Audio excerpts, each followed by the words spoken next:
दोस्तों इम्पोज का मतलब क्या होता है, इसको सेंटेंस में किस तरह से यूज करते हैं वो इस वीडियो में देखने वाले हैं दोस्तों। तो चलिए वीडियो को हम लोग शुरू करते हैं। सबसे पहले क्या जानेंगे कि मीनिंग क्या होता है इम्पोज का मीनिंग। इम्पोज का मीनिंग होता है थोपना या लागू करना। क्या होता है मीनिंग दोस्तों कि थोपना या लागू करना आपका मीनिंग होता है। मीनिंग हम लोग को पता हो गया। अब इसको सेंटेंस में किस तरह से यूज़ करेंगे वह बहुत ही इंपॉर्टेंट होता है। तो सेंटेंस में यूज़ करने से पहले हम लोग को जानना पड़ेगा कि यह पार्ट्स ऑफ स्पीच में किस तरह से बिहेव करता है। अगर आप लोग जान गए कि पार्ट्स ऑफ स्पीच में किस तरह से बिहेव करता है तभी आप सेंटेंस में यूज कर पाएंगे। तो देखिए दोस्तों सेंटेंस में यह 4 तरीके से बिहेव करता है पार्ट्स ऑफ स्पीच में। पहला क्या है कि यह वर्ब की तरह काम करेगा। क्या करेगा? वर्ब की तरह काम करेगा। दूसरा क्या है दोस्तों? यह एडजेक्टिव की तरह काम करेगा। तीसरा क्या है दोस्तों? नाउन की तरह काम करेगा। चौथा क्या है? आपका वर्ब एडवर्ब की तरह काम करेगा। तो देखिए किस तरह से वर्ब बनता है, किस तरह से यह एडजेक्टिव बनता है, किस तरह से नाउन बनता है, किस तरह से एडवर्ब बनता है, वो एक करके हम लोग देखेंगे। सबसे पहले देखिए वर्ब की तरह में फर्स्ट क्या है? इम्पोज। दूसरा क्या है? इम्पोज्ड। तीसरा क्या है? इम्पोज्ड। उसके बाद इम्पोजिंग, इम्पोजेज। यह वर्ब की तरह है, ठीक ना। जब एडजेक्टिव की तरह काम करेगा तो क्या होगा? इम्पोज्ड और इम्पोजिंग, इस टाइप से एडजेक्टिव बनेगा।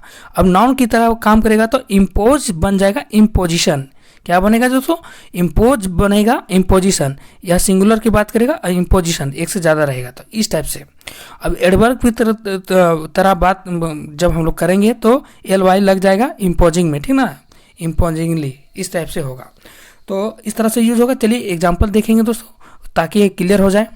पहला एग्जाम्पल देखने से पहले वर्ब फॉर्म देख लेते हैं। मतलब वर्ब का कितने सारे फॉर्म होते हैं। देखिए फर्स्ट फॉर्म होगा इम्पोज, सेकंड फॉर्म होगा इम्पोज्ड, थर्ड फॉर्म होगा इम्पोज्ड और V1 प्लस ING लगाएंगे तो इम्पोजिंग। उसके बाद सिंगुलर फॉर्म इम्पोजेज, ठीक ना। अभी एग्जाम्पल देख लेते हैं दोस्तों। The school will impose strict rules. यहाँ पे आपका इम्पोज V1 की तरह काम कर रहा है दोस्तों। स्कूल कड़े नियम लागू करेगा, मतलब लागू करना। इम्पोज मीनिंग क्या है? लागू करना, थोपना। The school will impose strict rule, school कड़े नियम लागू करेगा, इस टाइप से। दूसरा क्या है? इम्पोजेज। यहाँ पे क्या है? सिंगुलर फॉर्म है, ठीक ना दोस्तों। The teacher imposes discipline on students. शिक्षक विद्यार्थियों पर अनुशासन लागू करता है, ठीक है ना दोस्तों। यह क्या है दोस्तों? वर्ब फॉर्म है, वो भी आपका थर्ड पर्सन है, थर्ड पर्सन सिंगुलर फॉर्म, ठीक ना। तो इस टाइप से यूज हो रहा है। और the government imposed heavy fine last year. Imposed यहाँ पे आपका V2 की तरह प्रयोग हो रहा है। सरकार ने पिछले साल भारी जुर्माने लगाए। तो ध्यान से देखिए दोस्तों किस तरह से इम्पोज का यूज हो रहा है। अब देखिए new laws have been imposed on the city. यहाँ पे आपका V3 की तरह प्रयोग हो रहा है। शहर पे नए कानून लागू किए गए हैं, ठीक है दोस्तों। इस तरह से यूज हो रहा है, ध्यान से देखिए।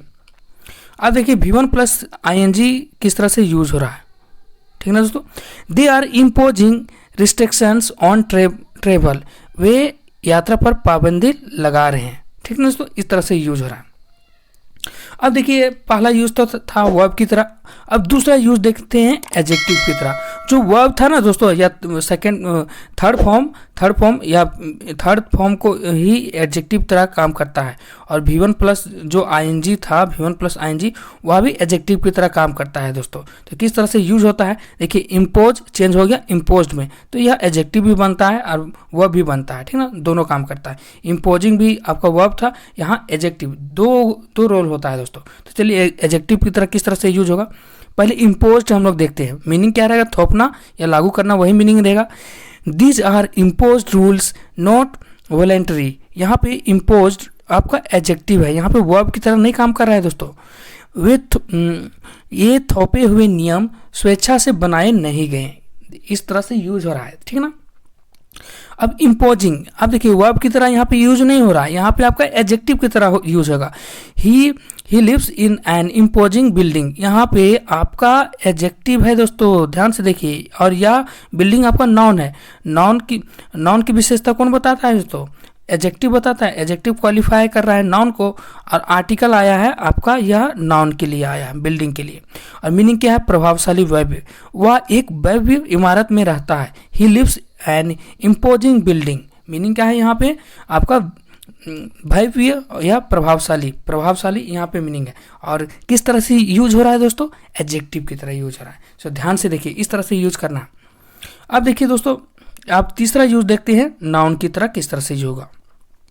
अब इम्पोज नाउन में चेंज होगा तो इम्पोजिशन हो जाएगा, और यह इम्पोजिशन आपका सिंगुलर की तरह यूज होगा, और इम्पोजिशंस एस लगेगा आपका प्लूरल, एक से ज़्यादा का बात करेगा दोस्तों।